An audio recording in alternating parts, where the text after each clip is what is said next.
Адам денесі өте күрделі механизм. Сол механизмнің ішіндегі ең үнсіз, бірақ ең көп жұмыс істейтін орган бауыр. Көп адам денсаулығына мән бермей жүре береді, тек бір жерде ауырсыну шыққан кезде ғана ойлана бастайды. Бірақ бауыр ауырмайды, шуламайды, өзін байқатпайды. Сондықтан кейде тым кеш болуы мүмкін. Бірақ жақсы жаңалық бар, ағза өзіне көмектесуді біледі. Табиғатта бауырға қолдау көрсететін өнімдер, дәрумендер, микроэлементтер жетеді. Бүгін солар туралы айтамыз. Бір бөлім. Бауыр не істейді? Бауыр біздің денеде бірнеше маңызды жұмысты қатар атқарады.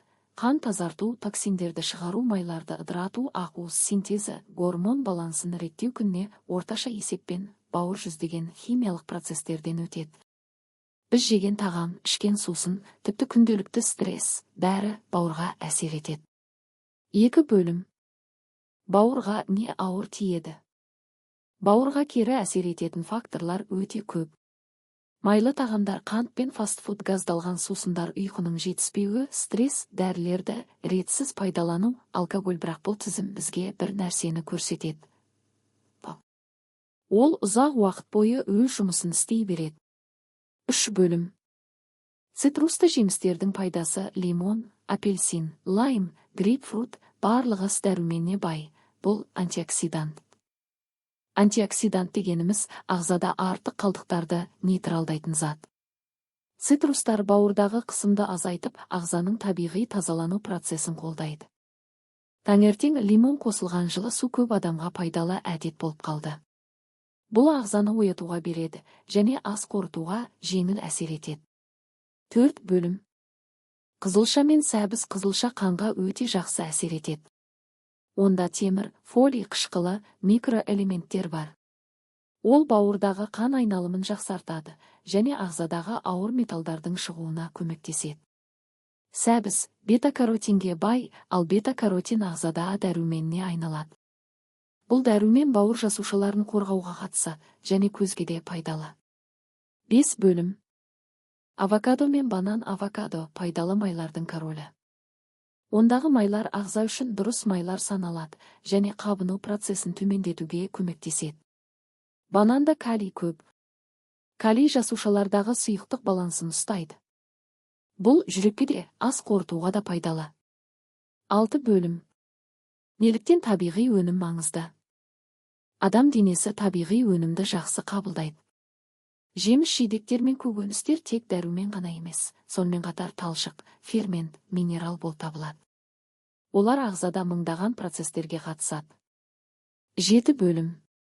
Бауырға арналған минимум бір кеңес: ауыз су мөлшерін көбейту. Су ағзадағы ең басты еріткіш. Су жетіспегенде токсиндер баяу шығады.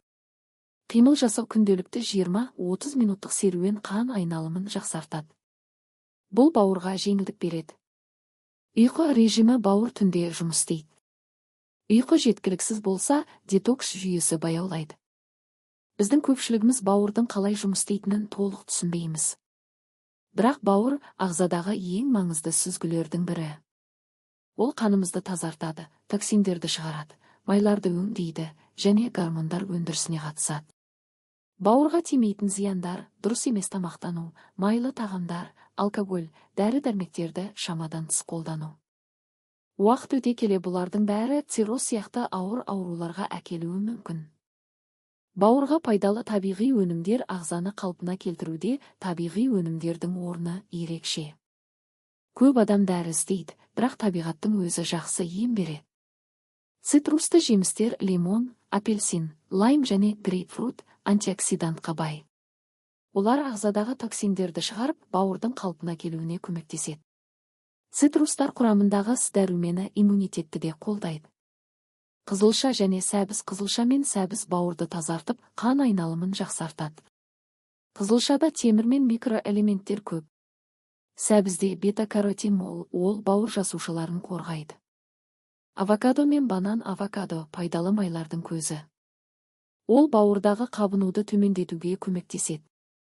Банан калийге бай, ол ағзадағы сұйықтық балансын реттейді және ас қорытуға әсер етеді.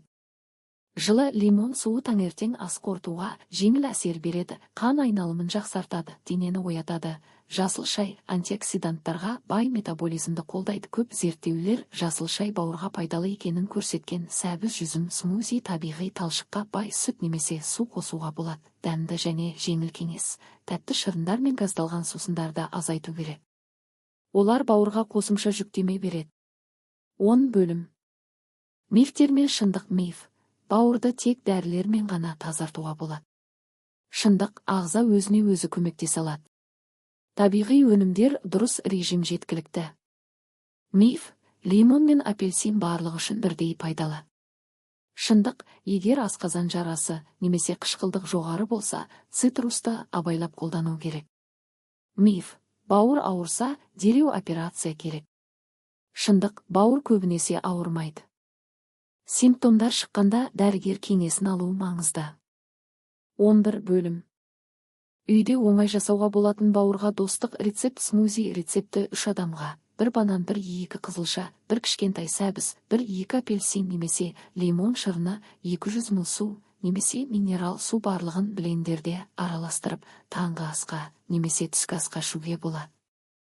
Бұл сусын ағзаға антиоксидант береді, талшық қосады, жеңіл әрі дәмді.